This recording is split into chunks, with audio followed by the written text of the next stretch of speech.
मेरा नाम शरद कोहली है, मैं एक अर्थशास्त्री हूँ।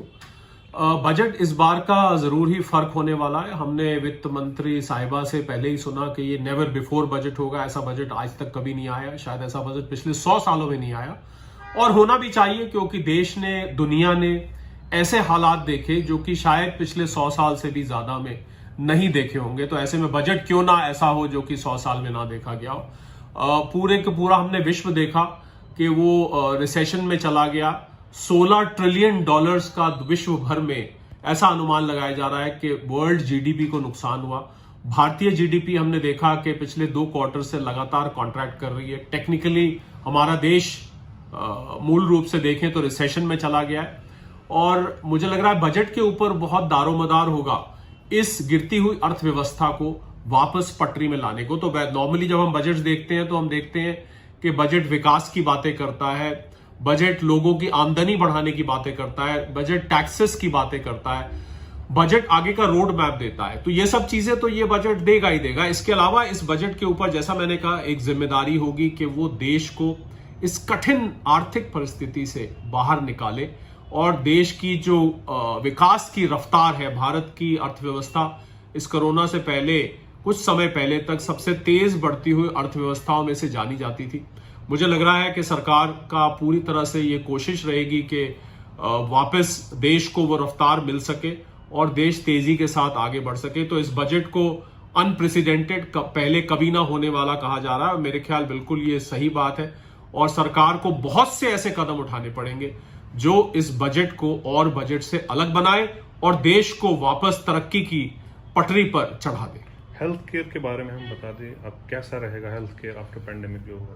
देखिए, हेल्थ केयर हमने देखा कि विश्व भर की जो विकसित देश थे, जो अपने आप को डेवलप्ड नेशंस कहते हैं, अमेरिका है, यूरोप के बहुत सारे देश हैं, हमने देखा कि कोरोना के दौरान इतने विकसित देश जो अपनी हेल्थ इंफ्रास्ट्रक्चर पर जिनको बहुत गर्व था, उनके यहां भी हमने वो जो पूरी व्यवस्था थी उसको चरमराते हुए देखा।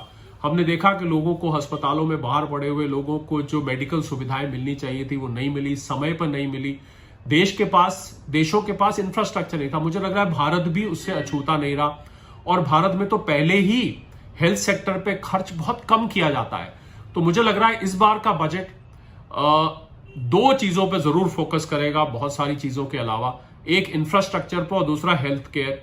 हेल्थ केयर में चाहे अस्पताल बनाना हो, चाहे दवाइयों की सुविधा ज्यादा उपलब्ध कराना हो, डॉक्टरों को, डॉक्टरी की पढ़ाई को और रैशनलाइज करना हो, जो भी हेल्थ सेक्टर से रिलेटेड, चाहे हेल्थ इंश्योरेंस हो, मुझे लग रहा है हेल्थ सेक्टर से रिलेटेड जितने भी स्तंभ हैं उन सबको दुरुस्त करने की ओर एक मुहिम इस बार जरूर होगी। और मुझे लग रहा है सरकार का खर्च इस ओर इस बार बढ़ने की उम्मीद है, और ये बजट हेल्थ सेक्टर के लिए मुझे लग रहा है एक पहले कभी ना होने वाला बजट निकल के आएगा। टैक्स रिलीफ आप देख सकते हैं इस वाले बजट? जी हाँ, टैक्स रिलीफ इस बार पूरी तरह से उम्मीद है। ऐसे हालात में जबकि लोगों की आमदनी गिरी, लोगों की सैलरी कट हुई, कुछ लोगों की नौकरी चली गई, सैलरी आनी बंद हो गई, एमएसएमई जो छोटे बिजनेसमैन थे उनका कामकाज बंद हो गया।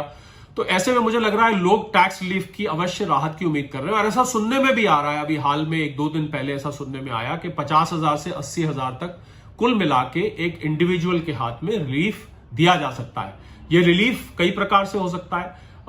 हम इनकम टैक्स की 2 रेजिम की बात करते हैं। पुराना एक प्रणाली है, नई प्रणाली है। नई प्रणाली में हो सकता है टैक्स स्लैब्स को रैशनलाइज किया जाए, क्योंकि बहुत सारे लोग वहां पर उस प्रणाली में नहीं आ पाए, क्योंकि उनको पुरानी प्रणाली में ज्यादा टैक्स बचाने को मिल रहा था।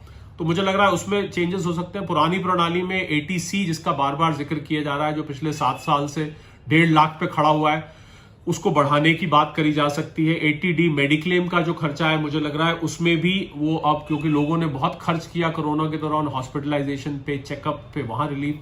तो मुझे लग रहा है टैक्स की लायबिलिटी, जीएसटी को अगर हम बात करें तो जीएसटी, क्योंकि जीएसटी काउंसिल के अंतर्गत है, तो बजट में जीएसटी से संबंधित अनाउंस नहीं किए जाते हैं, परंतु डायरेक्ट टैक्स के मुझे लग रहा है कुछ ना कुछ रिलीफ आम आदमी के लिए अवश्य इस बार निकल के आएगा। भले ही सरकार की जो फिस्कल पोजीशन है, जिसको फिस्कल डेफिसिट, राजकोषीय घाटा हम कहते हैं, भले ही वो घाटा वो अब निर्धारित सीमा से या निर्धारित लक्ष्य से बहुत आगे जा चुका है, पर फिर भी मुझे लग रहा है सरकार लोगों को, आम आदमी को राहत देने के लिए इस बजट में टैक्स में कुछ ना कुछ अवश्य लेके आएगी। देखिए, 2021 का बजट पहले बजट्स के मुकाबले में बहुत बहुत डिफरेंट होने वाला है। पिछला साल दोस्तों हम सब जानते हैं किस तरह का हाल रहा इकोनॉमी के लिए। इकोनॉमी में मेजर लॉसेस हुए। एक तरह से हम टेक्निकली रिसेशन के अंदर, मंदी के अंदर एंटर कर गए हैं। जीडीपी ग्रोथ जो कि इकोनॉमी का इंडिकेटर होता है, अप्रैल टू जून क्वार्टर में -23.9 रहा।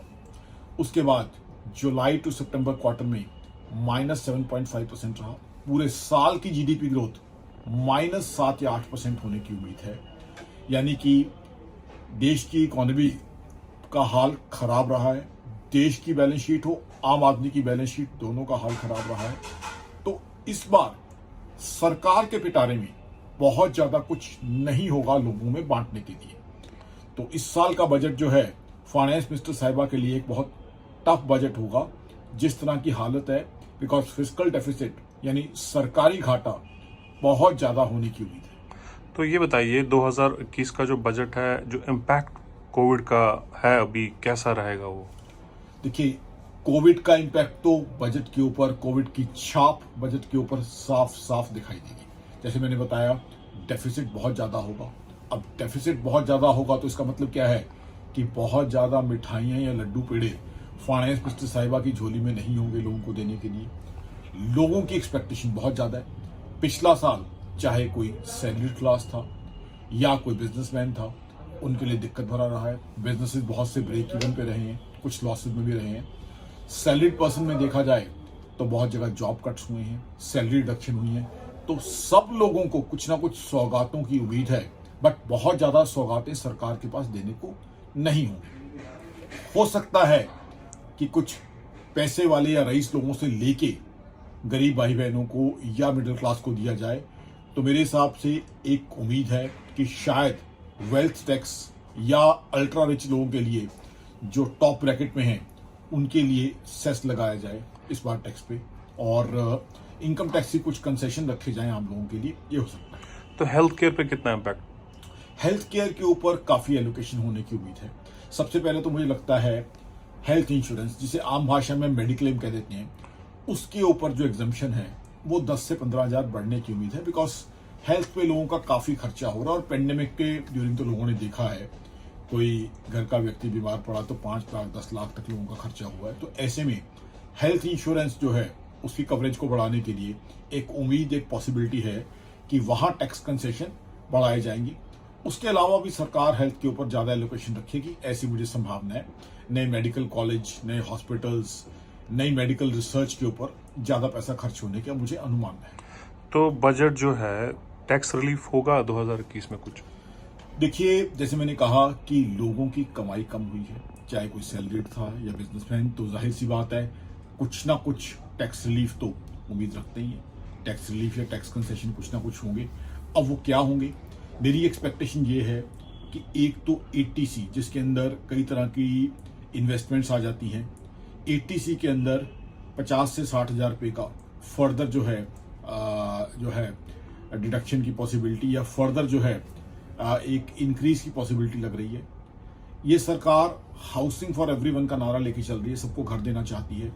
तो ऐसे में जो हाउसिंग फाइनेंस है उसके अंदर इंटरेस्ट कंपोनेंट एक काफी बड़ा हिस्सा हो जाता है। तो हाउसिंग फाइनेंस में जो इंटरेस्ट कंपोनेंट है वहां एडिशनल एग्जम्पशन आने की उम्मीद है। सिमिलरली सैलरीड एम्प्लॉयज के लिए स्टैंडर्ड डिडक्शन भी वापस आ सकती है। तो कुछ ना कुछ income tax concession salaried employees के लिए, एटीसी के लिए जो इंक्रीज एग्जम्पशन लिमिट, और हाउसिंग फाइनेंस का इंटरेस्ट कंपोनेंट जो है उसकी पेमेंट के लिए इंक्रीज एग्जम्पशन लिमिट की संभावना या उम्मीद मुझे है।